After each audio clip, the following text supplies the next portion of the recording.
Diz assim o texto: verdadeiramente Ele tomou sobre si as nossas enfermidades, e as nossas dores levou sobre si, e nós o reputamos por aflito, ferido de Deus e oprimido.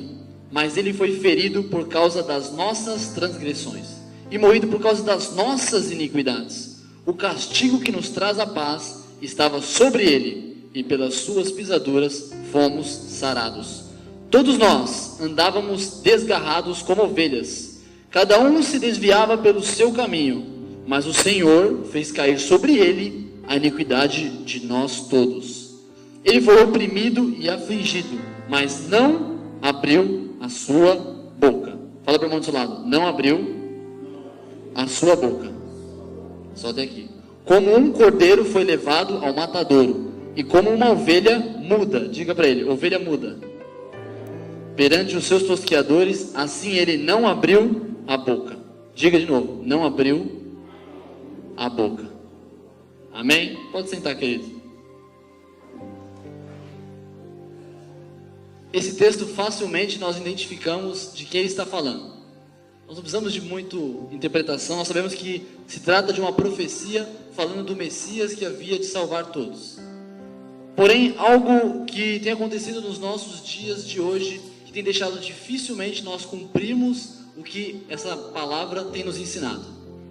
Nos dias de hoje nós temos vivido coisas complicadas que não deixam nós praticarmos as verdades bíblicas. Como, por exemplo, o capitalismo selvagem. Eu não sou contra o capitalismo, bem pela verdade que eu digo que é o melhor sistema que temos na atualidade. Porém, o capitalismo selvagem, ele tem dito o seguinte, que nós temos que passar por cima das outras pessoas. Maior é o que está por cima, o que rebaixa os outros, esse é o maior, esse é o melhor. Esse é tido como a pessoa em destaque. Nós temos que ser como essas pessoas. Quanto mais a pessoa ela subir em cima das outras, melhor ela é vista pela mídia, melhor ela é vista pelos outros, e assim por diante. Se você for no YouTube, ou então num canal de jornal, ou alguma coisa assim do tipo, você vai ver que as maiores manchetes, as que dão mais polêmica, as que dão mais audiência, são as que mostram alguém famoso pisando em cima de alguém. Então, essa cultura atual tem feito coisas difíceis e tem entrado em todos os meios sociais, em empresas, em faculdades, em comércios e até mesmo nas igrejas. Isso tem sido um problema muito grande, porque quando nós vemos o contexto bíblico, o que ele fala para nós, nós achamos que é uma coisa horrorosa. Falamos: o quê? Eu tenho que viver esse tipo de coisa? E ela se torna até como que fosse uma coisa tão arcaica, que de fato é, porque a Bíblia é um livro muito histórico e antigo. Porém, nós achamos que é tão desatualizado nessa parte, que nós achamos que a Bíblia, nós não precisamos seguir esse tipo de coisa. Só que na verdade, é que a nossa sociedade de hoje está tão corrupta, que isso não nos deixa enxergar os princípios verdadeiros que nós temos que ter um para com o outro. Eu lembro de uma vez, falando sobre esse grau que nós estamos de corrupção. Eu estava uma vez com meus discípulos numa pizzaria. Nós estávamos a discutir sobre um assunto, quando de repente entrou um assunto de que uma pessoa estava traindo outra. Era um cristão, um pseudo-cristão, ele havia sido traído pela sua esposa. Então, aquele pseudo-cristão, ele decidiu contratar um matador de aluguel para matar a sua esposa. Então, aí aquele rapaz, aquele meu discípulo, que eu não vou citar o nome dele, ele estava ali falando, e eu falei assim: nossa, esse cara aí não é cristão. Falei dessa forma. E aí ele pegou e ele ficou revoltado por ser uma pessoa que ele tem em autoestima. Ele disse o seguinte para mim: mas também, se fizessem comigo, eu faria a mesma coisa, porque eu não sou sangue de barata. Eu não sou sangue de barata. De ser traído, de ser caluniado, de ser difamado, de ser feito esse tipo de coisa comigo, e eu simplesmente ficar quieto e aceitar como se fosse uma coisa boa, como se eu oferecesse perdão por uma coisa dessas, como se não houvesse consequência e como se fosse ficar barato. Eu não tenho sangue de barata. E ele exclamou, afirmando essa palavra. Eu peguei e falei para ele: o que você disse? Eu falei assim: se Deus decidisse pagar com a mesma moeda as coisas que você caluniou sobre ele, que você pecou contra ele, que você difamou o nome dele, que você fez contra as leis dele, se ele pagasse com a mesma moeda, você iria gostar? Obviamente que nenhum de nós gostaria disso. Tanto é que nós estamos aqui na casa de Deus, buscando a nossa salvação, o nosso refúgio. Então muitas vezes essa ideia, ela entra até no meio da igreja, de que nós não devemos levar desaforo para casa. Nós não precisamos levar desaforo para casa. E a gente vê coisas assim, a gente acha até engraçado, em seriados, em coisas assim, de pessoas que falam mesmo, que elas são prontas para responder e prontas para questionar, no sentido de fazer o outro ser rebaixado, e a gente acha isso bonito. Eu por muitas vezes achei isso bonito. Eu sou o grande fã do Capitão Nascimento. Então a gente já vê a nossa cultura como é que é. A gente gosta de pessoas que falam à altura do que a gente na verdade quer falar.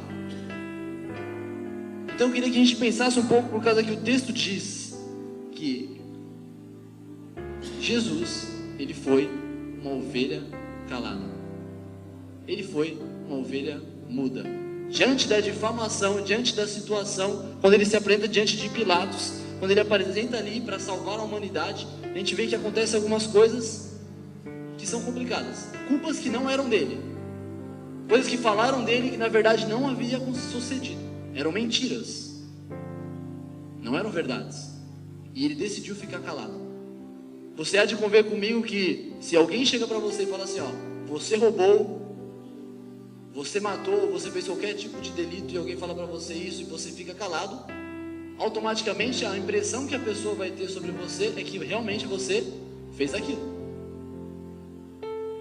Agora você imagina Jesus, aquele que não existia pecado algum, que nunca fez mal para ninguém, que nunca cometeu nenhum pecado e nenhuma injustiça que pudesse ser cometido a ser crucificado numa cruz, ou condenado pelos homens, ou então oprimido. Ele não merecia nada disso. O que o próprio versículo 9 do capítulo 53 diz assim: ainda que nunca cometeu injustiça, nem houve engano na sua boca. Por que Jesus teria sido crucificado? Porque na hora que estavam olhando para Jesus e falando, Jesus, você é o rei dos judeus, você trouxe uma revolução, você está tentando trazer você como o rei dos judeus, uma pessoa acima, você está tentando dizer que você é o prometido, que é o Deus, o próprio Deus encarnado. Nós não aceitamos isso. Só que Jesus, ele nunca tinha levantado e falado assim, eu sou o rei dos judeus. Nós sabemos pelas escrituras que ele seria o rei dos judeus. Porém, ele nunca levantou tal palavra. Acusaram ele disso. Só que quando acusaram ele disso, ele decidiu ficar calado. E o que aconteceu? Ele pegou sobre si todas as culpas.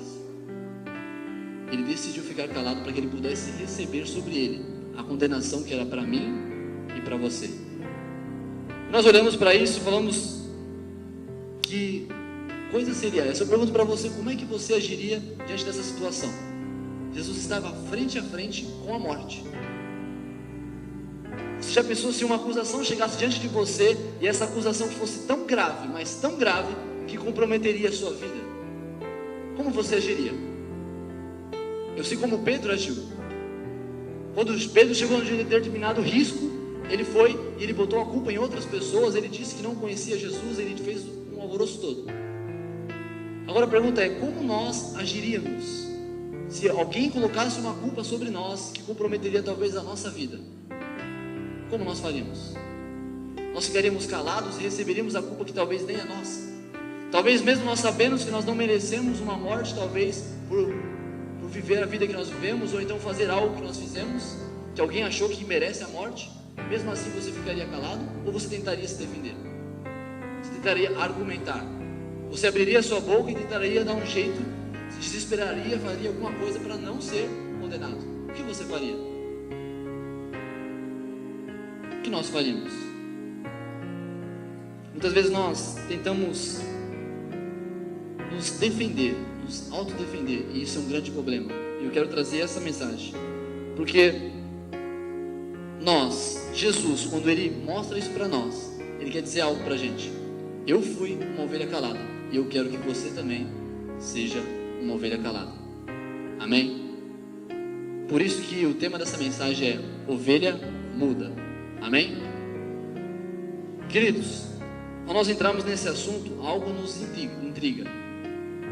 Nós falamos assim, não, Esse é um caso muito sério. Assumir culpas que não são minhas é uma coisa fora do normal. Eu não posso acatar com isso. Não posso. Isso é uma coisa muito séria. Eu não fiz, eu não mereço. Por que eu seria culpado por uma coisa que eu não fiz? Porque eu receberia algo sobre a minha vida, uma consequência de um ato que eu não fiz.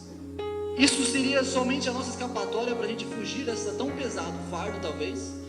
Que eu não diria que seja pesado, porque Jesus disse que Ele não traria fardo pesado sobre nós. Quando nós tentamos fugir disso, nós falamos assim: não, essa ideia, essa função é simplesmente e única de Jesus. Jesus só que tinha que passar por isso, não nós. Essa é a primeira forma que nós faríamos para fugir dessa ideia. Porém, isso seria um grande erro e uma ignorância. Por quê? Porque nós sabemos que a Bíblia diz que aquele que está em Cristo ande como Ele andou, fale como Ele falou, haja como Ele agiu. Nós sabemos também sobre o que Paulo fala sobre sofrer as mesmas perseguições que Cristo, que isso era um grande privilégio. Se sofrer as aflições de Cristo era um grande privilégio, então isso também está incluso em sofrer as mesmas coisas que Jesus. E fora outra coisa, o capítulo de número 8 de Romanos 36 diz o seguinte, vou estar lendo para os irmãos: como está escrito, por amor de ti, falando de Jesus, somos entregues à morte todo dia, somos reputados como ovelhas para o matador. Quem está falando isso, querido, é Paulo. Paulo virou para os irmãos romanos e falou: nós que estamos pregando o Evangelho, nós que somos cooperadores de Cristo, nós que somos sacerdócio real de Cristo, nós que somos salvos por Cristo, nós que somos discípulos de Cristo, nós somos todos os dias reputados como ovelhas para o matador. Todos os dias nós somos entregues para a morte. Agora a pergunta é a seguinte: a Bíblia fala assim que o salário do pecado é a morte. Agora a pergunta: para aqueles que foram salvos, a consequência também é a morte? Obviamente nós sabemos que não. Ele fala assim que Jesus veio para dar vida e vida com abundância.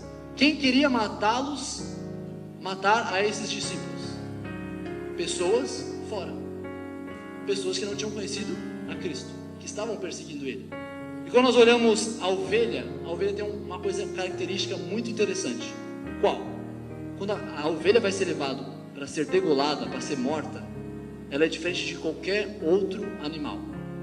Como por exemplo, se você levar um porco para o matadouro, ele vai gritar, ele vai espernear, ele vai fazer de tudo, ele vai chorar, ele vai fazer de tudo para você não matá-lo. Se você fizer isso com um cachorro, com uma galinha, com um boi, vai acontecer a mesma coisa. Agora a ovelha, ela é o único animal que ela vai até o matadouro em silêncio. Ela vai, ela sabe para onde ela está indo e ela se conforma com aquilo. Ela sabe por quê. E ela entende o motivo. Não falo que o animal é racional, não estou querendo dizer nada disso, mas ela é um animal que quando você observa e você compara ele com Jesus, e porque ele disse que ele era o Cordeiro de Deus, assim como João Batista disse, e assim como o texto que nós lemos disse, nós vemos que isso é uma característica do discípulo de Jesus. Ele andar calado em direção à morte.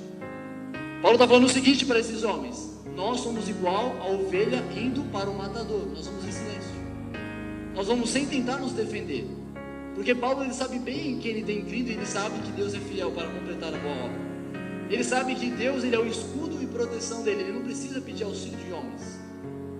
Paulo sabe que ele é uma ovelha e ele está em relação ao matador. E ele fala assim: porque para mim o morrer é lucro. Na verdade, Paulo é uma ovelha que vai com alegria para a morte. Na verdade, esse deveria ser também o nosso mesmo sentimento. De quando nós estamos caminhando para a morte, nós vamos com alegria. Mas como? Mas calados. Sabendo que as pessoas estão querendo nos matar com palavras, querendo nos matar com atitudes, querendo nos matar de todas as formas. O mundo está tentando tirar nossas vidas. Porém, nós temos que ir em direção a isso, sabendo que nós não precisamos nos defender deles, porque nós somos filhos de Deus. Nós temos a proteção celestial. Nós não precisamos de escudo fora, terreno, ou de nossas próprias forças nos defendermos. Mas Deus é o nosso socorro bem presente no dia da angústia. Então, queridos, o que Paulo está dizendo para nós é que nós temos que andar também como Cristo andou, como ovelhas mudas. Pessoas e palavras são lançadas na sua vida cotidianamente.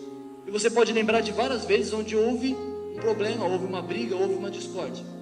Talvez aqui no Brasil, no contexto que nós estamos, não tenha ninguém apontando a arma na sua cabeça e dizendo que vai te matar por causa do Evangelho. No Brasil hoje a perseguição é mínima, então não acontece isso frequentemente. Porém, com as palavras e com as ações e com as tribulações do dia a dia, elas vão estar sempre tentando querer te matar. Matar os seus sonhos, matar a sua vida espiritual, matar de todas as formas. Porém, nós temos que andar como que aqueles em direção à morte, sem medo, calados. Porque eu sei de uma coisa. O que eu quero dizer é o seguinte: que quando nós estamos numa briga, ela é como se fosse uma chama. De um lado está você, de um lado está um outro ser humano. Quanto mais você briga, mais você abana o fogo. Mais você abana o fogo e mais você alimenta ele para que ele continue maior e vire um grande incêndio. O que nós temos que fazer como cristãos é fazer o seguinte: o pecado, ele paira sobre a terra. O que nós precisamos é cessar o pecado. Como? Parando de alimentar a gravidade que ele está. Você imagina que dois estão lutando. Se você bater muito na pessoa, você acha que você vai acabar com a briga ou você vai aumentar a contenda? Você vai aumentar a contenda. A ideia de ser ovelha calada é simplesmente você parar a contenda. Você parar aquela fonte de pecado que está gerando mais pecado. Então, tem uma história que ela é a seguinte: um rapaz, pequeno Zeca estava na sua escola, e quando ele voltou da escola, os seus pais iriam trabalhar e de repente eles viram Zeca muito bravo. Zeca estava muito bravo, triste, e dava para ver nitidamente no rosto dele como ele estava enfurecido. A mãe dele olhou para aquilo, o pai dele também olhou, ele observou, e o pai dele pegou e chamou a Zeca, falou: Zeca, vem até aqui. Zeca chegou até seu pai e eles foram calados até um determinado lugar da casa. E Zeca viu a reação do pai dele e decidiu falar logo o que estava acontecendo na vida dele. Ele falou assim: pai, eu estou muito bravo com Joãozinho. Joãozinho me difamou na escola. Joãozinho me xingou e me expôs no meio dos meus colegas e me deixou constrangido. Eu estou com tanta raiva de Joãozinho que ele me humilhou, que eu quero matar Joãozinho. Eu quero que ele pegue uma doença e ele não possa nem ir para a escola mais. Eu estou muito bravo com o Joãozinho, não aguento olhar para a cara dele, eu tenho uma raiva profunda por ele. O pai olhou para ele, para Joãozinho, e continuou calado. Levou ele até o sótão da sua casa, eles moravam numa fazenda. Pegou onde ele tinha um armazenamento de carvão, um saco cheio de carvão. Ele pegou aquele carvão, Zeca olhando para ele, com aquele rosto ainda irritado. Pegou aquele carvão, levou até o seu quintal, onde havia ali o varal para estender roupas. O pai ali foi lá, colocou no varal uma camiseta branca e falou assim: Zeca, é o seguinte, vamos fazer uma dinâmica. Tá vendo esse carvão aqui? Tô vendo, pai. Você vai pegar esse carvão e você vai mirar naquela camiseta branca que está no varal. E você vai pegar esse carvão e você vai fingir que é tudo que você tem de raiva do Zeca. Você vai jogar naquela camisa que representa o Zeca. O menino logo se empolgou com aquela brincadeira e tal, começou a pegar aqueles carvões e começou a jogar na camiseta com toda a força. O pai foi embora e voltou mais tarde e encontrou Zeca cansado e já tinha acabado a sua tarefa. O pai chegou até Zeca: e então, Zeca, acabou? Acabei, pai. Eu não acertei todas, mas as que acertei foram bem acertadas. O pai falou: muito bem. Você está sentindo bem com isso? Tô. Ai, legal. Vem comigo agora. Levou Zeca até um grande espelho e colocou ele de frente com o espelho. Zeca logo ficou perplexo com o que ele viu no espelho. O pai olhou para ele, viu a cara de assustado de Zeca e falou assim: você está vendo, Zeca? O que você acabou de ver? Isso significa uma coisa: Zeca só conseguia ver os seus olhos e os seus dentes. O resto ele estava todo sujo. E falou assim: Zeca, a camiseta que você jogou está mais limpa do que você. Sabe por quê? Porque antes de você jogar na camiseta, você precisa ter acesso à sua raiva. Você precisa pegar, você precisa viver ela. Por isso que Jesus diz: a boca fala o que o coração está cheio. Queridos, quando nós queremos atacar outra pessoa com as nossas palavras ou com as nossas atitudes, o que nós queremos fazer na verdade, e o que acontece de fato conosco, é que nós nos sujamos mais do que elas. Nós estamos mais afundados na lama do que a pessoa que nós queremos atacar. Nós queremos tanto atingir aquela pessoa que nós esquecemos que nós é que estamos sendo atingidos. Porque o pecado ele gera dentro de nós. Se a gente não tomar cuidado, você vai virar uma guerra de carvão entre você e outro ser humano. Na verdade, no vez de você cessar o pecado, como Jesus fez, Ele veio para purificar, limpar, tirar o pecado da terra, tirar a consequência do pecado. Nós, como cristãos, podemos muitas vezes estar alimentando e aumentando o nível de pecado nesse mundo, usando a nossa boca. A boca é um problema muito sério, porque dela que sai todo o incêndio da floresta. Tiago fala. A língua é um pequeno órgão que incendeia uma floresta inteira. E nós temos que entender que existem exemplos para nós que nós não podemos esquecer o porquê que nós devemos ficar calados. Eu vejo um grande exemplo, é a vida de Davi. Davi é um homem que ele está diante de uma situação, ele está sendo caluniado, ele foi lá, ele venceu o gigante Golias, e de repente Saul começa a ficar com inveja, porque Davi estava sendo honrado pelo povo de Israel. Sabe o que acontece? Saul começa a perseguir a Davi e começa a querer matá-lo. E Davi, aquele homem que não fez nada contra Saul, na verdade ajudou o exército de Saul, estava sendo acusado falsamente de uma coisa que ele não tinha feito. Uma coisa que ele não merecia era a morte. Ele estava ajudando, ele estava servindo o rei, só que aquela inveja foi tão grande dentro de Saul, que ele ficava possesso por um espírito maligno, que ele não conseguia, ele atirava flechas, esqueci o nome do instrumento que ele jogava, jogava lança contra Davi, tentando matá-lo, perseguia Davi, tentou várias vezes matar Davi, e Davi, quando teve a oportunidade de chegar diante de Saul e matá-lo, não o fez, porque ele o respeitava e falava assim: esse é o ungido do Senhor. E diante da situação, ele teve várias oportunidades onde ele esteve diante de Saul, dormindo na sua frente, como inimigo, e como na cultura antiga, ele poderia muito bem ter matado Saul e não haveria problema nenhum. Ele já era ungido, o rei de Israel, só não estava reconhecido pelo povo ainda. Mas ele pega aquilo lá e ele decide fazer diferente. Ele não mata o seu senhor. Você vê que Davi, ele está mais preocupado em poupar a vida. A primeira coisa é porque nós temos que ser ovelhas caladas, para que a gente venha poupar vidas. Poupar vidas de serem mortas, de serem atingidas. Davi, em outro caso, também acontece que ele já é o rei de Israel, já passou essa situação, Saul já morreu, ele está diante lá, andando à beira de um lago, e de repente aparece alguém da linhagem de Saul, e acontece algo interessante, ele começa a tirar pedras contra o rei Davi. O rei Davi estava cercado de soldados, guardando ele.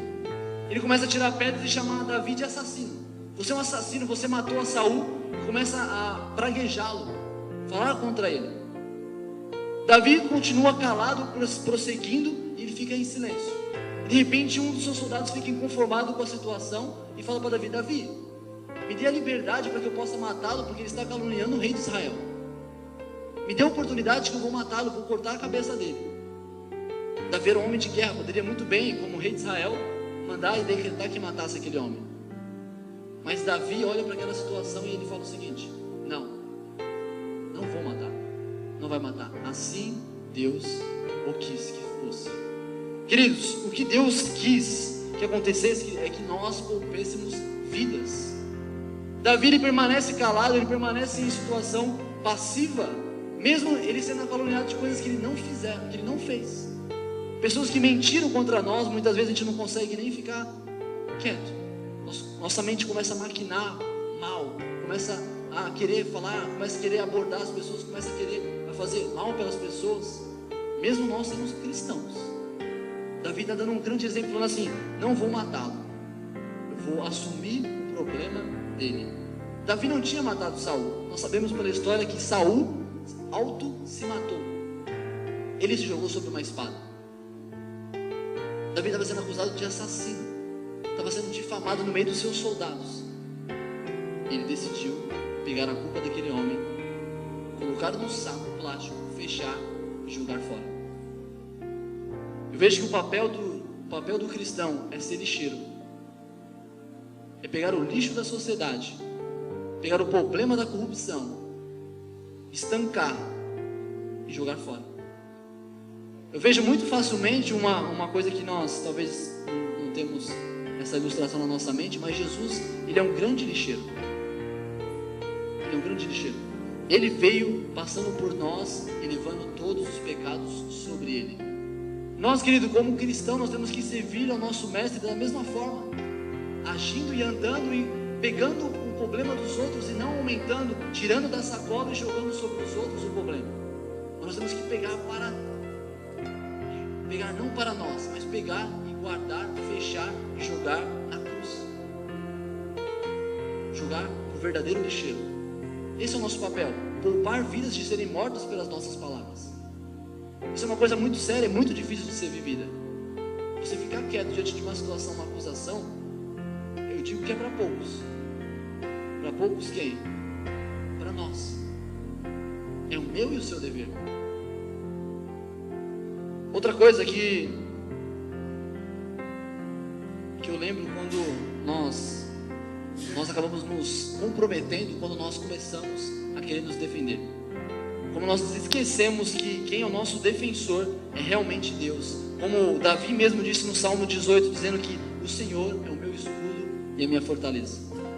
Quando nós decidimos nos auto-exaltar, nos auto-fortificar, falar que nós somos alguma coisa por causa do nosso, talvez da nossa aparência exterior, ou talvez por causa daquilo que nós já temos em estima dentro do nosso coração, por causa que a gente gosta daquele, que as pessoas olhem para nós e vejam uma coisa que a gente quer mostrar, que na verdade nós não somos, um rótulo, alguma coisa do tipo, e nós não levamos desaforo para casa.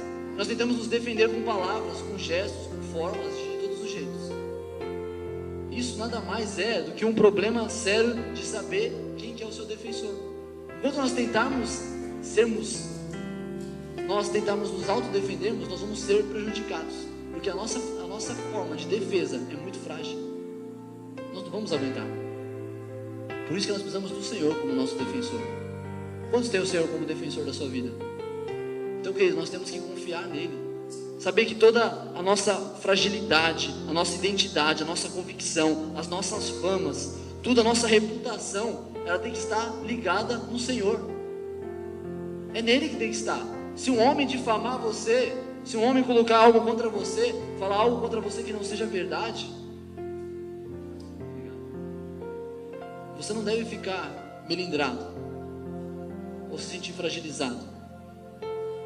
Nós devemos saber em quem nós temos crido, para que a gente possa poupar vidas.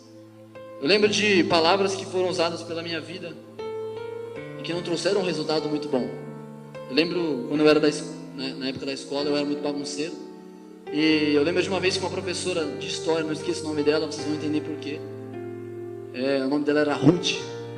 E ela estava dando história e de repente, como eu era muito bagunceiro, eu não lembro o que eu estava fazendo na hora, mas ela decidiu me exortar em voz alta no meio da sala. E como eu tinha uma reputação muito alta de bagunceiro, de não tô nem aí pra ninguém e tal, não sei o que, eu peguei e retruquei xingando ela. Só aconteceu uma coisa na minha vida que foi um divisor de águas que eu nunca mais esqueço na minha vida. Foi um dos momentos mais complicados que eu já vivi na minha vida depois que eu soltei essa palavra. Porque assim como a palavra de Deus, ela não volta vazia, a nossa palavra também não volta atrás. Aquilo que é falado, não tem como você rebobinar e voltar. Aquilo que foi falado, não volta. Nossa palavra pode voltar vazia, mas ela não volta atrás. E eu xinguei aquela professora. Quando eu xinguei, ela olhou para mim, ela falou: o que você disse? Ela só saiu e foi para a diretoria. Eu pensei que ia dar alguma convocação, alguma coisa do tipo, e só eu estaria tranquilo. Eu já tinha tantas, na verdade, quando eu era moleque, eu tinha um telhado cheio de convocação que eu amassava e jogava em cima do telhado, né? Então eu falei: mais uma, tudo bem. Porém, aconteceu algo muito pior do que isso. Aquela professora, por causa daquela palavra, ela entrou em depressão. Mas ela não entrou numa depressão simples. Ela entrou numa depressão mais tão profunda que ela teve que pedir licença da escola. E depois de ela pedir licença da escola, ela teve que ir para o hospital. E eu estava esperando a minha convocação chegar e não chegava. E de repente chegavam alguns professores, chegavam alguns amigos dela, alguns coordenadores da escola e até o diretor. E chegava para mim e falava assim: ó, ela está no hospital por sua culpa. E aquilo começou a entrar nos meus ouvidos. E meu coração começou a pesar. Eu sempre fui filho de crente, eu sabia que eu tinha feito errado. E se alguém da minha casa soubesse que eu tinha xingado, então eu ia apanhar dobrado. Eu peguei, eu fiquei naquela lá, e todo dia, durante um mês inteiro, os professores chegavam até mim e falavam assim: se ela morrer, você está ferrado. E ela foi para o hospital, e ela entrou num estado tão complicado que eu nem sabia que esse tipo de doença podia chegar nesse nível. Ela quase entrou em coma, em depressão. Eu falei: o que está acontecendo? Eu comecei a ficar tão assustado, tão assustado. Eu falei: se essa mulher morrer, eu estou ferrado. E chegava notícia, e eu ficava ali, e eu não sabia o que fazer, eu estava desesperado, quando de repente Deus me deu uma oportunidade que eu falo que é de ouro. Enquanto eu não liberei, eu não pedi perdão para ela, essa situação ficou um problema muito sério. Eu orava a Deus pedindo para que Deus tivesse misericórdia de mim, que eu não fosse expulso da escola, que eu não fosse preso, que um monte de coisa passou na minha cabeça. E eu peguei, e quando eu pedi perdão para ela, quando eu consegui chegar diante dela e pedir perdão, a cura foi instantânea. Isso ficou marcado na minha mente, isso mudou a minha vida. Porque eu descobri uma coisa que nós já falamos aqui. Que você ser ovelha calada e você saber liberar perdão, e você saber usar as palavras certas, e você estar e pegar o seu problema, ou o problema dos outros, e trazer para você, isso não só preserva vidas, mas isso também cura. Isso também cura pessoas. Porque a Bíblia fala assim que Jesus verdadeiramente tomou sobre si as nossas iniquidades, mas não só isso. Mas Ele também, pelas suas pisaduras, nós fomos sarados. Por quê? Porque Ele levou sobre si as nossas consequências. Queridos, nós temos que entender que nós precisamos preservar vidas através da nossa boca fechada, nos momentos que não são para falar. Eu sei que lá em Eclesiastes 3:7 diz assim, que há tempo de ficar calado e há tempo de falar. Hoje eu não quero me ater ao que nós devemos, ou ao tempo que nós devemos falar, mas principalmente no tempo que nós devemos ficar calados. Porque José passou uma situação muito semelhante. Ele foi um homem que passou por tantas dificuldades, por tantos momentos que ele deveria ter, como um homem normal, ele poderia ter aberto a sua boca e reclamado e xingado e feito tudo que nós muitas vezes acabamos fazendo, ou tentado se defender. Ele foi julgado, foi traído pelos seus irmãos. Ele foi injustiçado, sendo como escravo por Potifar. Ele foi traído pela sua liderança, por causa da sua fidelidade. Ele foi esquecido na prisão, depois de ser jogado na prisão. E ele viveu um tempo horrível. Só que a Bíblia não fala em nenhum momento que ele estava reclamando, ou que ele estava se defendendo. Mas simplesmente que ele estava esperando o socorro daquele que realmente protege as nossas vidas. Esperando o socorro do Senhor. Esperei com paciência no Senhor, mas Ele ouviu o meu clamor. Nós temos que entender, querido, que até o tolo, quando calado, ele é reputado como sábio. Até o tolo, quando ele fica quieto, ele sabe a hora de ele ficar quieto, que ele não tem que responder, ele tem que, na verdade, entender o erro dele, entender o que está sendo falado, o que está sendo exortado, ou então o problema que está acontecendo é melhor parar, em vez de ficar colocando mais lenha na fogueira. Ele é reputado como sábio. Ele se torna um sábio simplesmente por não abrir a sua boca. Isso eu vejo que é um problema muito sério que tem faltado nos casamentos. Quando alguém fala, ou a mulher fala, ou o marido debate, a mulher retruca e fica aquele negócio, o que acontece? Vira um incêndio. Tiago fala disso. A sua boca, a língua é como uma faísca que incendeia uma floresta inteira e traz um problemão gigante, que vai trazendo morte às prestações, se não for instantânea. Mas o que nós podemos fazer é começar a viver como Jesus viveu. Começar, no vez de nós caminharmos para a morte, levando o problema, mas também trazendo vida. Nós estamos indo para a morte, mas nós estamos trazendo vida. Jesus, quando morreu, Ele trouxe vida. Será que com as nossas vidas, enquanto nós estamos caminhando para a morte, será que nós estamos semeando vida? Como está a nossa boca? Eu quero que você feche os seus olhos onde você está. Ou fique de pé, ou feche os seus olhos e fique de pé na sequência que você quiser. Mas eu queria que você ficasse de pé.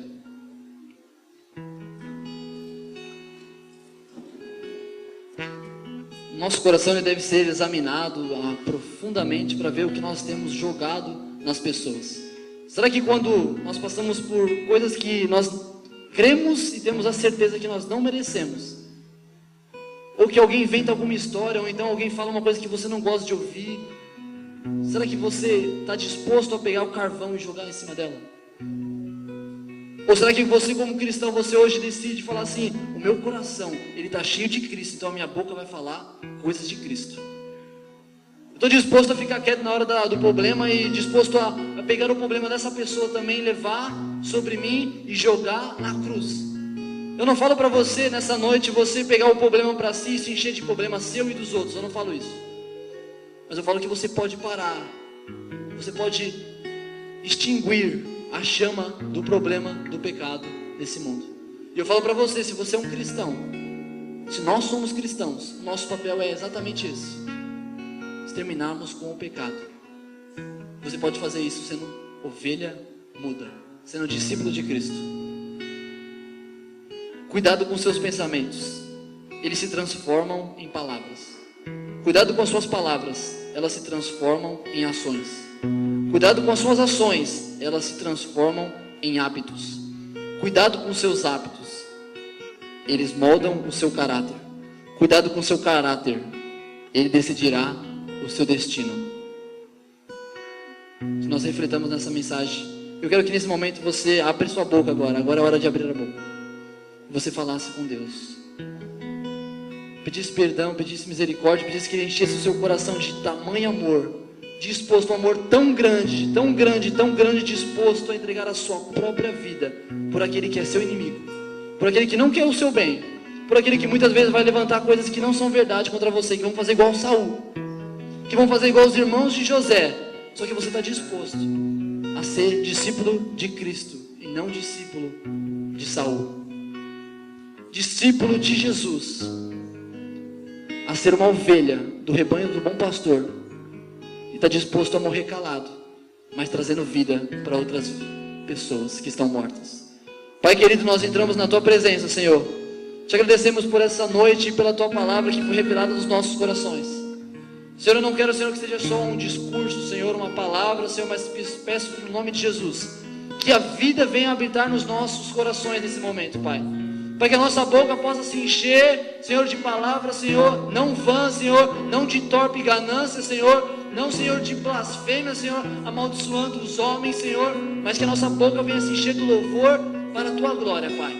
Que a nossa boca possa falar, Senhor, palavras de louvor ao Teu nome, Pai. Que as nossas ações possam medir, Senhor, aquilo que o Senhor nos traz no nosso coração. Para o nome de Jesus eu peço que essa igreja, Senhor, seja diferença, Senhor. Não só essa igreja, Senhor, mas todo o povo que se chama pelo Teu nome, Pai. Ele possa sarar essa terra, Pai, com as atitudes celestiais que estão, Senhor, através de ficar quieto, Pai, de ficar calado, de ser uma ovelha, de estar disposto a morrer, para que outros tenham vida, Senhor. Nós queremos, Senhor, ser como missionário, Senhor, como Paulo, que estava disposto a receber pedradas, Senhor, e estava caminhando à morte, mas ele queria de todas as formas, para que aqueles sujos, que estavam tentando sujar ele, tentando matá-lo, eles pudessem ser limpos pela palavra da verdade, Senhor. Senhor, no nome de Jesus, coloca esse mesmo sentimento que houve em Cristo Jesus, Pai, para que a gente possa sair do nosso conforto, Senhor, como o Senhor saiu e veio até nós. Que a gente possa sair e estar disposto, Senhor, a morrer, a entregar o que é, a pegar o que não é nosso, para que vidas sejam poupadas, Senhor, e para que vidas sejam curadas, Senhor, pela Tua palavra, por aquilo que o Senhor é, para que haja vida e vida com abundância nessa terra e no meio de nós. É que eu oro em nome de Jesus e te agradeço. Amém e amém. Fica esse desafio, querido. Não deixe essa palavra ser esquecida no seu coração. Quando aparecer uma calúnia, uma mentira contra você, um insulto, ou qualquer coisa que tenta, que você não gosta, ou que tenta te rebaixar, não revide. Feche o saco, sele e dê pro lixeiro levar, para que a gente não deixe pairar mais pecado sobre pecado, que a gente venha a ser transformadores dessa sociedade, no nome de Jesus, amém? E as palmas louvam ao Senhor.